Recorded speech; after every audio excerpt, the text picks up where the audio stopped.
You're going to tell your shirt. Welcome to our Wednesday live.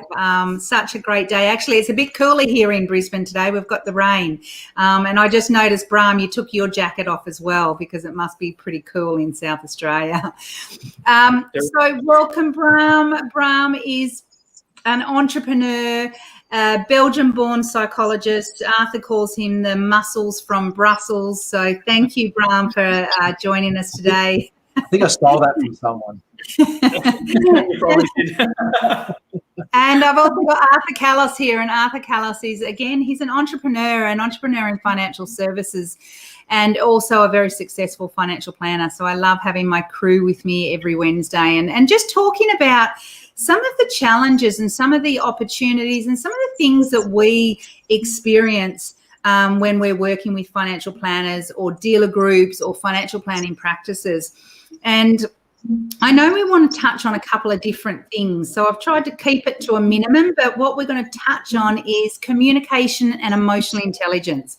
And with a background in psychology, Bram's going to take us through that point. And Arthur's going to talk about resourcing and how important it is to have the right resources within a financial planning practice. And I want to touch on a webinar that I talked about yesterday, which was all around delegation and the importance of making sure you are managing your time and delegating the work that you shouldn't be spending on. So, Arthur, you're up first. You said you were nice and sharp today. So you're putting me in the firing line first again. That's The way we like it. I must be doing a good job. Okay, so resources. It's actually a great point. We ran a couple of workshops last week, and one of the items that we talked about was the formula for change. And in that workshop, we described, the 5 elements to have in place to be able to effect successful change in an organization or a business, no matter what size.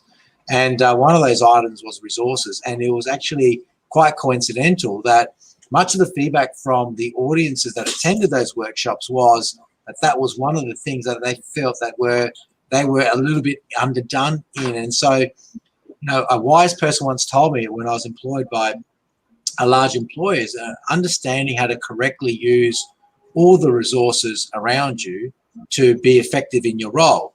And very wise words. And so in that particular organization, there was a lot of resources around you, and sometimes you had to cut through the noise and get to the right things that you needed.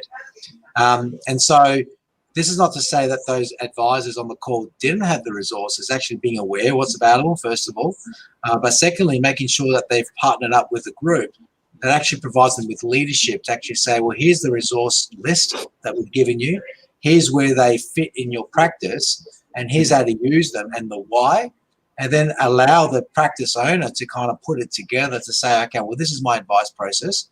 I've got these resources available to me. So, for instance, outsourced paraplanning, outsourced compliance, etc.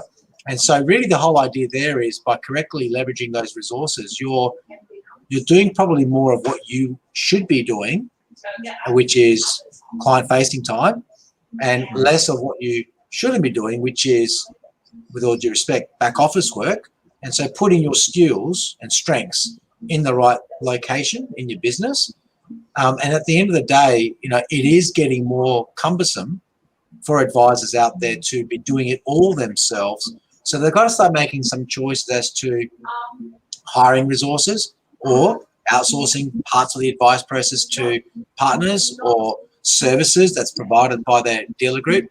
If they're an own AFSL, bigger questions to answer. Do they try and replicate what a dealer group could build for their own internal financial planning practice?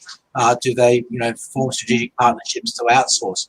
And so really that's, the big element that I think moving forward is how do financial planning practices correctly design their advice process and client experience?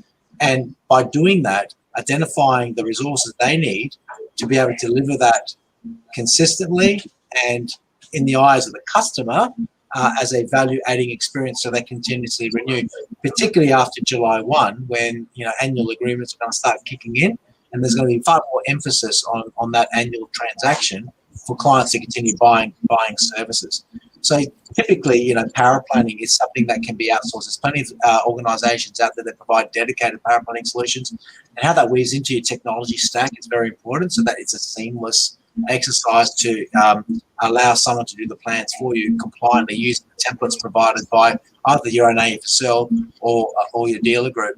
Some dealer groups like Spark has internal power planning, and that's a service that we offer seamlessly to our advisors. But we also have, I guess, the setup in our Xplan site for practices to do their own plans. The layer that we've added is integrated compliance. So we use RegTech. So we've it's probably a bit of a promotional thing, but we use SAMI or Advice RegTech. That's woven into our Xplan site. I'll charge them later. And Samantha and the team there do a fantastic job. And so what they do is they've implemented their technology onto our site, so planners can actually seamlessly upload their advice documents to their portal and get an instant feedback on the level of compliance that their document has, and actually walks them through the areas of the document that needs to have attention. And so that's been rolled out to all our advisors. So if I'm a practice principal and I've got a power plan in my business doing my own plans, I have to check that plan because it's my name on the plan, but then I've got a tool that helps me cut through the time that it will take. So the power planner would then just load it up and send the report, or they can log in and have a look at themselves. So I think correct resourcing and the use of technology is ever more important moving forward. Yeah, I've got to agree, and it's funny you actually even brought up this today, and this wasn't pre-planned. But as I said before, I ran a webinar yesterday on delegation, and one of the parts of that is, what are you doing that you shouldn't be doing? Okay, what is it that you should be working on that you're not, because you're working on things that you shouldn't be doing, you know, that functional stuff. Yeah. And nearly every financial planner I know, in fact, I don't know any financial planner that doesn't want to do client-facing stuff. They love being with the client. They love talking to them. They love hearing stories. They love developing the strategy and really thinking about how they can problem solve. Yeah. There was a financial planner on there that was actually doing the power planning himself. Now, look, he's not the only one I know. I know many that do the power planning themselves, but that is not what they're getting paid to do. If they can outsource that to someone else, they can actually see more clients. They can do more things. They can bring in more sales. So it wasn't so much, you know, outsource it, but actually check it, because you have to check it and make sure the strategy's right.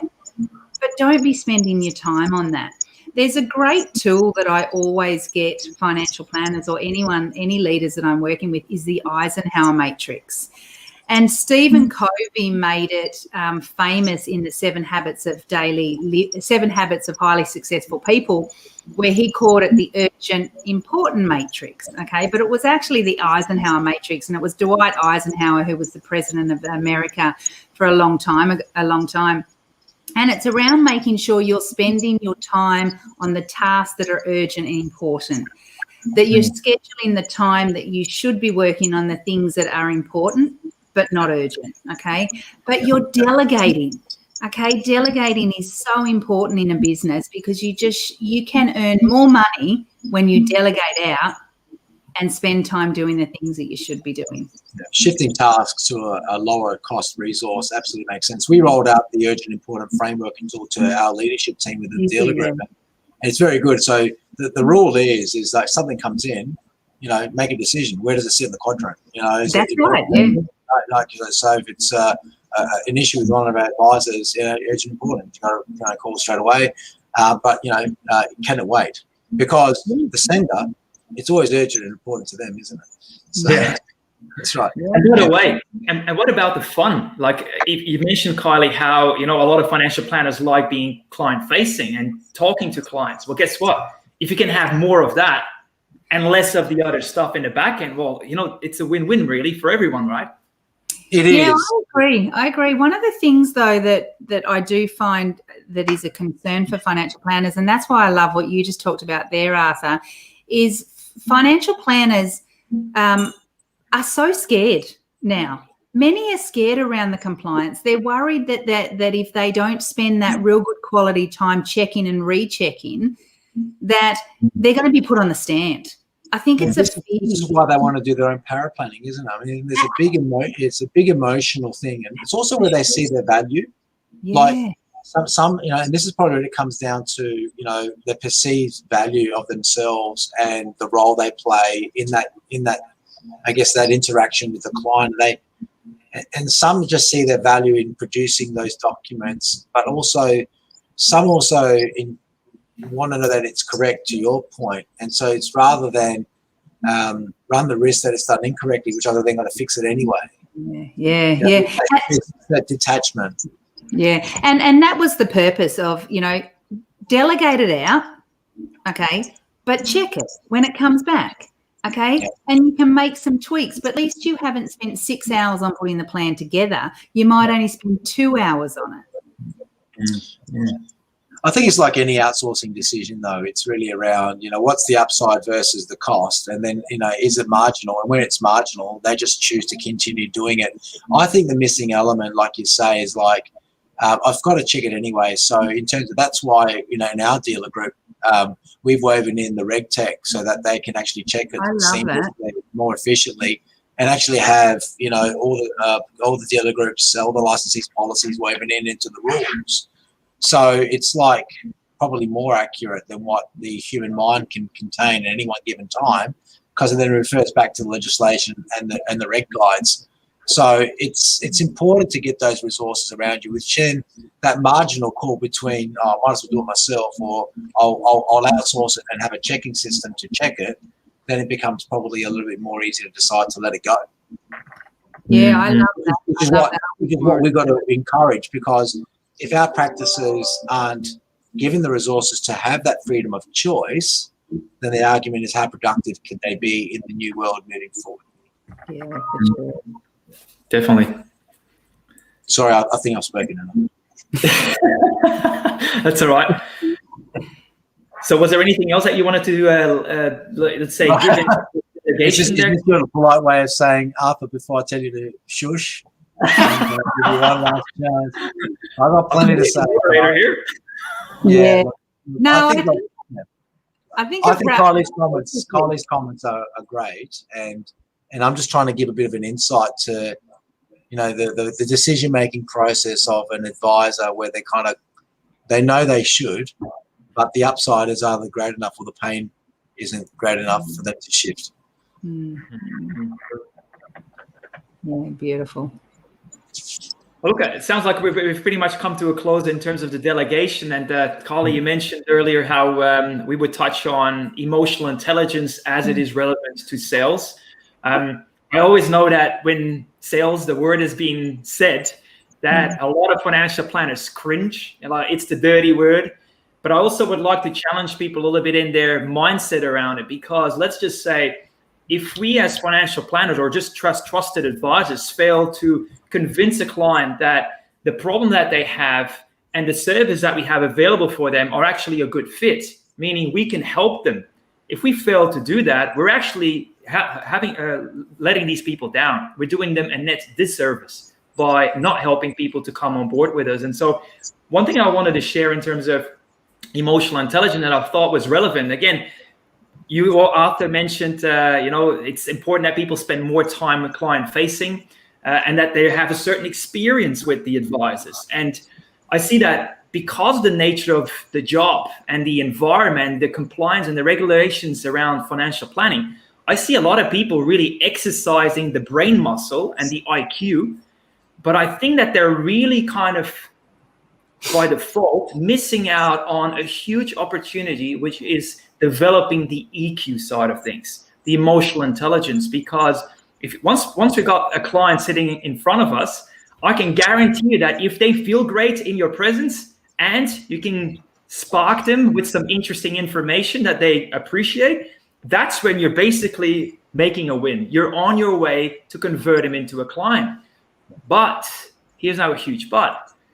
What if these clients not really enjoying how you're conversing with them, the sort of comments you make, the information you're sharing, and the way you do it? That's basically when you are spending time, and you could spend it more productively with them. And the thing that would make the difference is our ability to feel with the client, not just think with them, and then speak or say a message in a way that this client wants to hear it and receive it. And if we are able to really cut through the clutter and focus less on the advice and the solution, but really tune in more emotionally with the client, it's so much easier to create rapport, trust, and an experience like nobody else will give the same client in your industry. And then I don't know about you, but I hear everybody always say if they are making important decisions that they always will talk to 3 different companies to get 3 different quotes.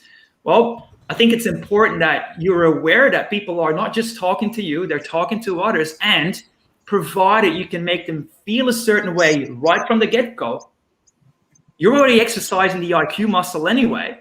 But that first part to get right is your EQ side of things. It's the way you communicate, it's the way you listen, it's the way you tune in with them, and it's the way how you convey your message. I can easily say there's 4 different ways I'll give you a message easily. But are you always focusing on one, whether it sticks or not? Or are you going to be more flexible and agile and thinking along with your client so that the client really feels that you're there with them, that you get them, that you like them, and that 2 birds of the same feather can flock together and fly? That's the idea. I see too many people really getting too stuck up in compliance, advice, number crunching, and not enough thinking like, how can I really relate to this client even before I touch my advice? That's where I see huge opportunities to work more productively and yes, work smarter by flexing your EQ muscle too. That's it for me. Yeah, I love that, Bram, and both of us have got a background in psych, and I did extra studies in emotional intelligence because I just love it. And I think when we apply emotional intelligence in sales, it allows us to connect better. And that's what sales is about. It's about connection. It's about really understanding your client. And I think there's probably 2 parts that I want to add to around what you've just said. The first point is self-awareness. We have to have that level of self-awareness, and self-awareness is the basics. It's the foundation of emotional intelligence. So they have to be they have to go into that meeting, and I always say, try and imagine that you're looking down at yourself having that meeting at that time, and you're really self-aware with what's happening around you, okay? The environment, the person sitting in front of you, and also yourself and your behavior and your tone and all of that. But I think one of the things that I think people forget to do is they forget to self-assess at the end of the meeting, okay? And I like a self-assess. How did that go? Did I pick up anything? What did I notice? How was their body language? What was their tone like? Were they both engaged? Was one of them engaged and the other not? So really start to unpack what actually went well in that meeting and try to figure it out, because as you say, there's different ways we should communicate in. And if we've got a husband and wife in the meeting at the same time and both of them receive information differently, we got to be adaptable. Which most of the time, by the way, is the case. Absolutely. Isn't it? I know. And I could tell you many stories where I've asked the wrong question, not many, I did it once and I was self-aware to never do it again, but where I asked the right question to the wrong person. I asked the right question to the husband, not to the wife, and you should have seen the different answer, okay? So when people can stop and reflect on themselves and how they went in that meeting, then that's a really great foundation around emotional intelligence. Yeah, definitely. And I think it's always helpful to have some frameworks, because I catch a lot of people that kind of reflect when it's already too late. But guess what? If you put in some thought prior to meeting, I teach people how to do this in 5 minutes, to put some thought into the meeting, who you're going to meet, rather than independent of the problem and the solution. I'm talking with the person to emotionally connect. It's helpful to have a framework that helps you to assess that, so that you know what question you're going to ask who, and where you want to get each person to at the end, to make sure that connection is there so that they're open to receiving the logical advice that you're about to present them, right? It's things that you need to align. But anyway, I think we've covered a lot of ground today, and it's always a pleasure, guys. Always a pleasure. I hope that people here joining us are enjoying this, but yeah, maybe we should say something about the next step from here. Yeah, perfect. Thank you. Thanks, Bram, and thanks, Arthur. I love hearing from you and just really trying to share some of what we know works out there in the industry as well. So, look, we have actually added our Calendly links into the comment section of both the live, so in LinkedIn as well as in the Spark Tank YouTube channel. So please, if you'd like to have a meeting with us, a quick 15-minute chat around how we might be able to best support you around the growth of your business, around leadership, around resources and around sales, then please reach out to us. We love having a chat, as you can see. And Arthur is actually amazingly quiet for the time being. I was going to make some closing comments on the EI stuff, but I wasn't given an opportunity. I detected that I had spoken enough using my emotional intelligence. That's really self-aware, Arthur. you were self-aware. Extremely. Oh, I love it. I love it. Thanks, guys, for another great chat. Look forward to seeing you both next Wednesday and being here again live. Awesome. Thank you. Good afternoon, everyone. Thank you. See ya. Bye.